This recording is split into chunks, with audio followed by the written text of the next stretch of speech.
Bonjour, effets spéciaux et PNL.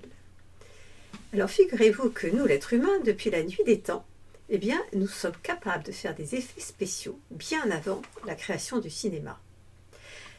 Effectivement, nous faisons tous des films. Quand nous pensons à nos souvenirs passés, agréables ou désagréables, nous les voyons souvent en mouvement. Au présent, on n'arrête pas d'imaginer, de se visualiser dans plein de choses, de même que bien sûr par rapport à nos projets futurs. Vous avez, j'imagine, déjà été dans une salle de spectacle.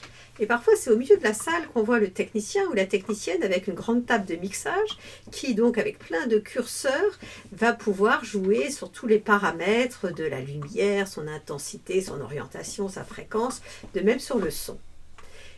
Vous savez que la PNL, un de ses apports, c'est de nous donner des clés pour comprendre comment nous fonctionnons. La PNL, effectivement, a mis un mot sur cette table de mixage, ça s'appelle les sous-modalités. Et à travers 3 exemples, on va voir qu'effectivement, nous modifions les films de la réalité avec cette capacité. Premier exemple, qui, à un moment donné, n'a pas été stressé.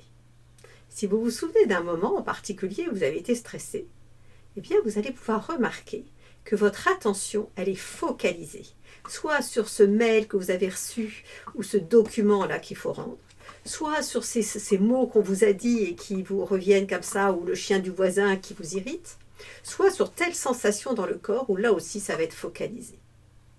À l'inverse, quand nous sommes dans la sérénité, le calme, nous avons une perception visuelle, auditive, kinesthésique, grand angle, ou on peut dire panoramique. Voilà une première sous-modalité, la perception dans nos films de quelque chose de focalisé ou panoramique.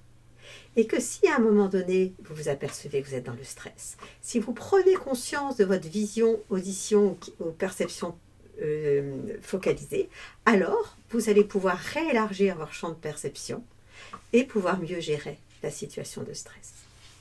Deuxième exemple, ça nous arrive à chacun de nous de parfois se sentir un sentiment d'infériorité. C'est désagréable. Là aussi, si vous vous souvenez d'un moment où vous avez pu être dans ce sentiment d'infériorité, immanquablement dans vos images, vous avez grandi votre interlocuteur et vous vous êtes rapetissé. Ce n'est pas cette image qui a généré le sentiment de culpabilité, d'infériorité. Mais c'est ce sentiment d'infériorité qui a généré cette image et qui du coup amplifie le sentiment d'infériorité.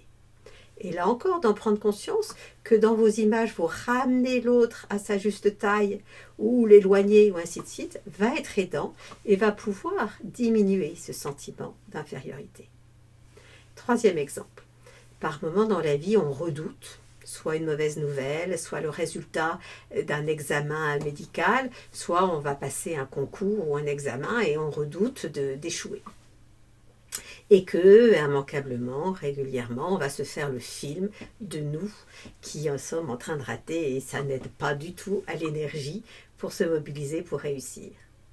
Là, ce qui va être aidant, c'est à la fois de bien prendre conscience de cette image de nous en train de rater, de se construire l'image de nous en train de réussir, même si on est bien d'accord, il faudra travailler pour, et que dès que du coup je prends conscience à un moment donné que l'image du film d'horreur revient, modalité, j'en prends conscience, c'est comme si je le mets de côté, comme dans un multiplex, là vous avez pris le mauvais ticket pour votre salle de cinéma, et donc vous changez de salle, et vous prenez le bon ticket, et donc vous replacez devant vous l'image de vous en train de réussir.